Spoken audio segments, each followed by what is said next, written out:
வாழ்க்கை சில சவால்களை கொண்டு வந்து அவர்களுக்கு முன்னால் வீசுகின்ற பொழுது நீங்கள் அந்த குழந்தைகளுக்கு நல்ல வார்த்தைகளை சொல்லிக்கொண்டே இருங்கள். காத்து மேல காத்தடிக்குது, காத்து கொஞ்சம் நாத்தடிக்குது. வாழ்க்கையில் நான் என்ன நினைக்கிறேனோ என் நினைவை விட அதிகமான உயரங்களை நான் யாரையும் போல் பேசுவதில்லையே, நான் என்னை போல் பேசுவதனால் தானே உங்கள் வரைக்கும் வந்து சேர்ந்திருக்கிறேன். நான் இது நினைச்சுங்க உடம்பெல்லாம் பதறுதுங்க. ஒரு குழந்தைக்கு இந்த அளவிற்கு பாதிப்பை ஏற்படுத்துமா? வாழ்க்கை முழுவதும் அந்த குழந்தைக்கு வழிகாட்டக்கூடிய வெளிச்சத்தை அந்த முத்து தரும் என்று பெற்றோர்களே, ஆசிரியர்களே நம்புங்கள்.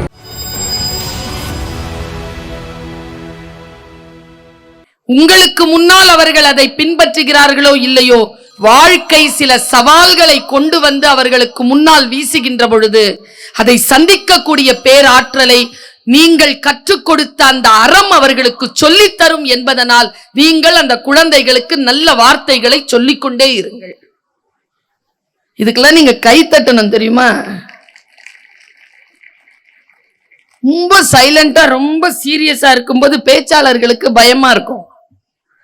நம்ம சொல்றது போய் சேருதா இல்ல வேற மாதிரியா அந்த ஏதாவது எண்ணங்கள் ஓடிட்டு இருக்கான்னு. எங்க அப்பா பாடின தாலாட்டு பாட்டுக்கு முன்னால ஒரு விஷயத்த சொல்றேன்.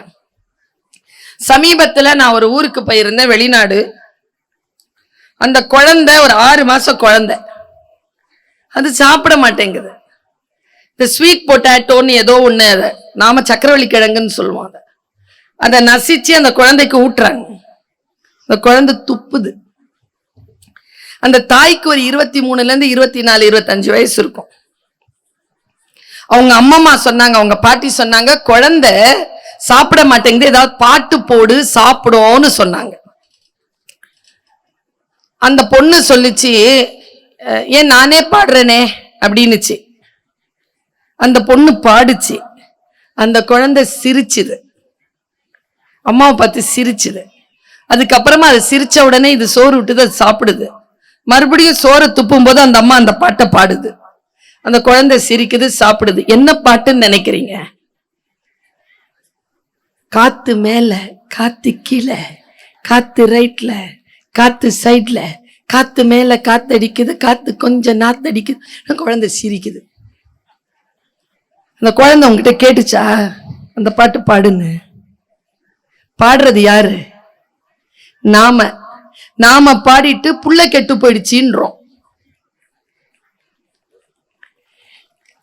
ஏதோ ஒரு வகையில் நம்முடைய அப்ரோச், நம்முடைய சிறிய அசைவு அந்த குழந்தையின் அறத்தை, ஒழுக்கத்தை, வாழ்க்கையை பாதிக்கிறது என்கின்ற பொறுப்பை மட்டும் பெற்றோர்கள் புரிந்து கொண்டால் போதும். வாழ்க்கையில் நான் என்ன நினைக்கிறேனோ என் நினைவை விட அதிகமான உயரங்களை என் குழந்தை அடைவான். என்கிட்ட வந்து சொல்லுவாங்க சில பெற்றோர்கள், உங்களை மாதிரியே என் பிள்ளை பேசணும்னு. என்ன மாதிரியே ஏன் பேசணும்? நான் தான் பேசிட்டு இருக்கேன்ல. உங்க குழந்தை மாதிரி பேசட்டும். நான் யாரையும் போல் பேசுவதில்லையே, நான் என்னை போல் பேசுவதனால் தானே உங்கள் வரைக்கும் வந்து சேர்ந்திருக்கிறேன். அவரவர்களுக்கு என்று ஒரு ஆற்றல் உண்டு. என் தந்தை சொன்ன அந்த பாட்டு என்ன தெரியுமா? எனக்கு தொண்டை கொஞ்சம் கட்டி இருக்கு, இருந்தாலும் ஒன்னும் பாட முடியாது என்னால. பாடெல்லாம் பாட தெரியாது எனக்கு. கொஞ்சம் லைட் போடுங்கய்யா, மக்களுக்கு லைட் போடுங்க.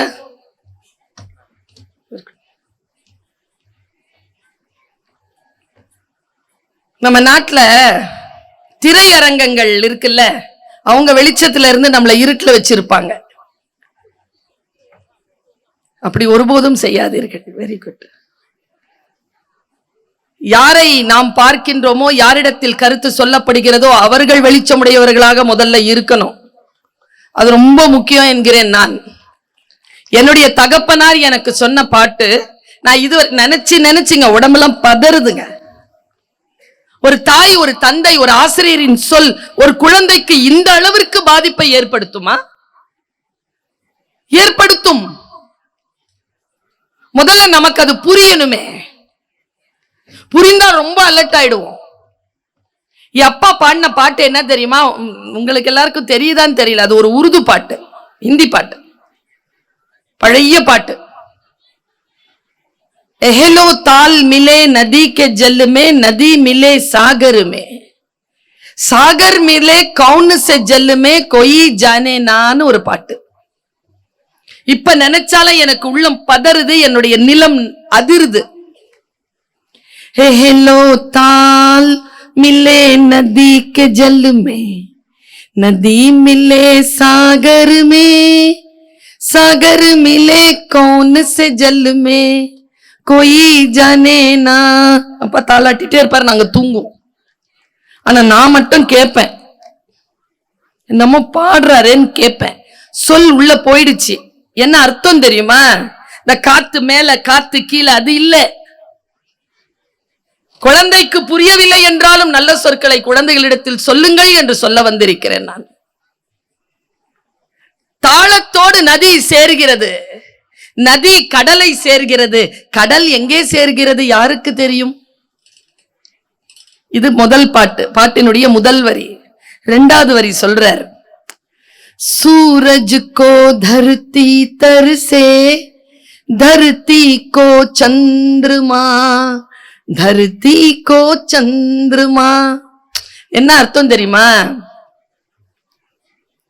பூமி சூரியனுக்கு தவிக்கிறதாம், நிலா பூமிக்கு தவிக்கிறதாம். பாருங்களேன், எனக்கு குரலே இல்ல, எனக்கு பாட்டே தெரியாது. ஆனா ஏன் தெரியுமா பாடுறேன்? நான் ஒரு அம்மா, நான் ஒரு டீச்சர். இந்த ரெண்டு பேருக்கும் குரல்லாம் அவசியம் இல்லை. என்ன நினைக்கிறோமோ அதை குழந்தைக்கு சொல்லலாம், அது குழந்தைக்கு ரொம்ப அழகா போய் பதியும். என்ன அர்த்தம் தெரியுமா? சூரியன் பூமிக்கு தவிக்கிறது, பூமிக்கு நிலா தவிக்கிறது. அது இல்லைங்க மேட்டர். நான் இந்த வயதில் பதறுகின்ற சொல்லை என் தகப்பன் என்ன சொன்னார் தெரியுமா? पानी में सीप जैसी प्यासी हर आत्मा, बूंद छिपे किस बादल में कोई जाने ना.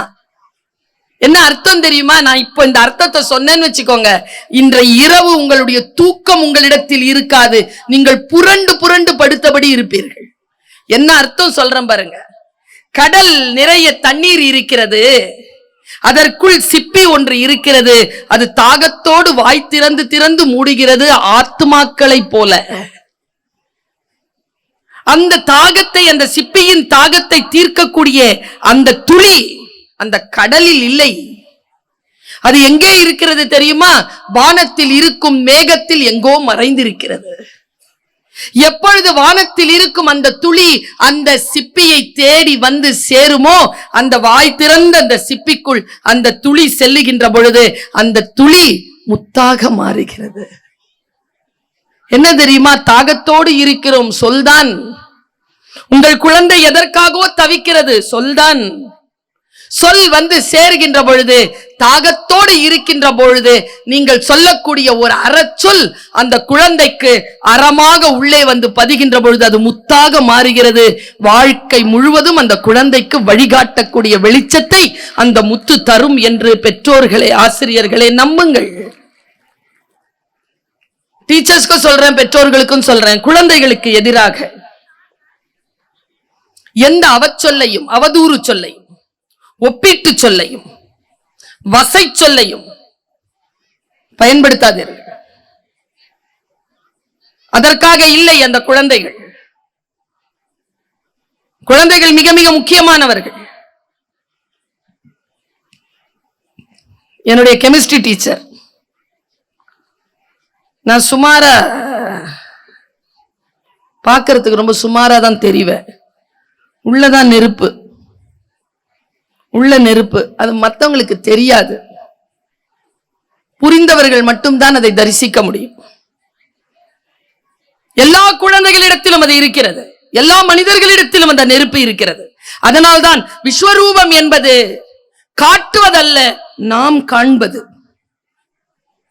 நம்ம குழந்தைக்குள்ள ஒரு விஸ்வரூபத்தை நம்ம பார்க்கணும், டீச்சர்ஸ் பார்க்கணும், பெற்றோர்கள் பார்க்கணும். பார்க்கிறது இல்லை. நான் சயின்ஸ் ஸ்டூடெண்ட், விரும்பி தமிழ் படித்தவள். நான் கெமிஸ்ட்ரி டீச்சர் சொல்வாங்க என்கிட்ட,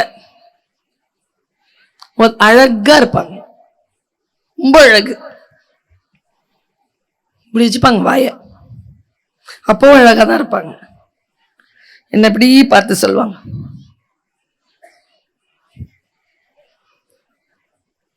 ஹோப்லெஸ். அப்படின்னா என்ன அர்த்தம்? உருப்பட மாட்டேனா. வாங்கி வச்சுக்கிட்டேன் வார்த்தைய, ஜெயிச்சன்ல அந்த டீச்சரை. எப்படி கை தட்டுறதுக்கு முன்னால கேட்டுக்கோங்க, எப்படி ஜெயிச்சேன் தெரியுமா? அவங்க ரிட்டையர் ஆகிறதுக்கு முன்னால அந்த ஸ்கூலுக்கு சீஃப் கெஸ்டா போயிட்டு வந்துட்டேன். அப்படிதான் ஜெயிக்கணும். திருப்பி திட்டுறது இல்ல, நீ யார் என்று காட்டு.